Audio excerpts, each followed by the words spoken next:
I was born in Cape Town, in a Muslim home in Cape Town. And when I was 9 years old, my mother, I think under duress, took me to a lady locally to have female genital cutting. I luckily completely forgot the trauma of the experience. Was submerged into my consciousness, and I completely forgot. I remember always feeling a bit strange, disconnected from myself. I went on to a retreat, and when I came back from the retreat, I had a dream in which I remembered my mother holding me down. And I was already a grown woman with 2 children at the time. And I decided that the story, the remembering of the story for me, that there was a reason why I was remembering, and that it wasn't just for myself. I love my parents. I think they have amazing, beautiful qualities. I recognize that for me, something happened in my relationship with my mother when she took me to the stranger's house and held me down on this bed. I tried to have the conversation with my parents, but all it brought was trauma. They did not understand why, as an adult, would I want to rehash something that was already long past.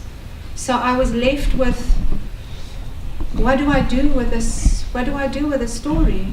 I'm not living within my community. I feel there's a reason why. There's a bigger reason why I remembered. So I felt that the Almighty was reminding me that I could share the story so that other people's voices could speak through mine. I chose to share the cutting story and a little bit of my growing up in Cape Town in a Muslim community and my struggles to find healing and to accept the story and to come out and go, okay, I want to do something that's bigger than the story and also bigger than me. The South African government has passed laws against it. It is against women's rights. It is against children's rights. I have spoken to doctors at Red Cross Hospital who I cannot name, but they have confirmed that there are young girls coming in from complications after experiencing female genital cutting.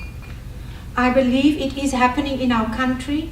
I do not believe that our local Muslim community practices this anymore.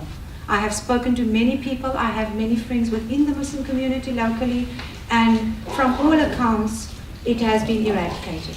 The next generation, my generation of women said, and I think some of my mother's generation of women said, we will not do this to our daughters. A tip of the labia is cut, which is my experience. A small piece of the labia skin is cut. In the most severe form, the entire vagina is taken out and the lips are sewn together to close everything up. And women live lives of agony. I do recognize that there are campaigners worldwide who are succeeding because they are choosing to go through the chiefs and they are choosing to go into the communities. In South Africa, we don't even know where it's happening. We know that in Venda, the Venda people openly practice female genital cutting and they have no intention of stopping. If girls can see, the issues that I'm struggling with is being addressed, even though they may not be able to speak. Just being able to see that will make a difference. I've spoken to several men, and when I have done workshops where there are men feel the same. They also feel like they've been forced to do this thing that they were never asked permission to do, and it is a part of themselves that's been taken away. My personal feeling about female genital cutting is that it is there to control us. In my journey of healing, I discovered the relationship between, when armies go into communities, they rape the woman. They harm the woman in your most sacred place in order to control your entire village. Because once you've been harmed there, your ability to speak up for yourself has been damaged. Some permanently. When you hold pain here, and when you're able to speak here, because this energy center affects your ability to speak. Unless we address the other skills the cutter has or rehabilitates cutters, which the successful campaigns, the organizations and the people who have campaigned successfully are addressing, are speaking to the cutters. Why do we have to have rites of passage for young girls? That has to do with blood. Why can we not have bloodless rites of passage? There are ways of rites of passage that are being done around the world where women can be welcomed into womanhood without having to shed any blood or any pain.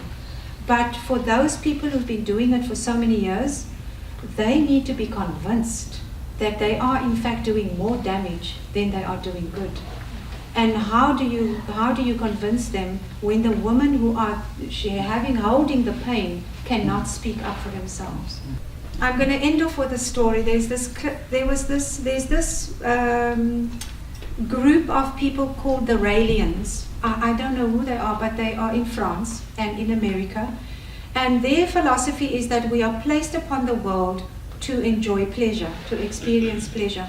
So they raised a couple of million rands in 2012 and 2013 with the intention of building what they call a pleasure hospital in the middle of Burkina Faso.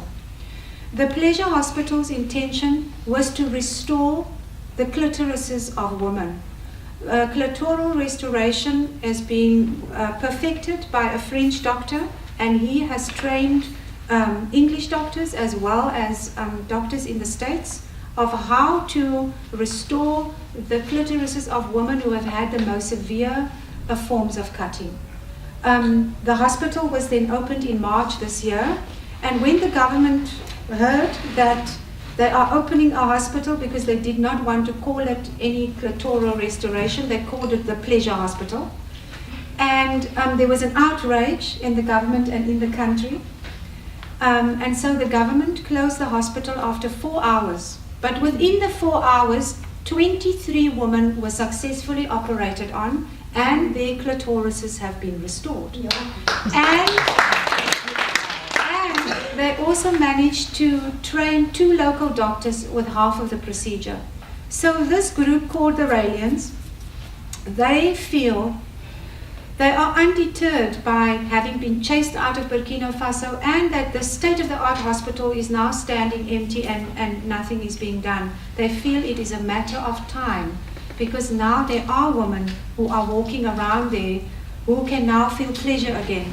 There are doctors, local doctors, who are more than halfway trained, and soon they feel that clitoral restoration will be available to many women in Africa. And that group particularly is committed to returning and training local doctors.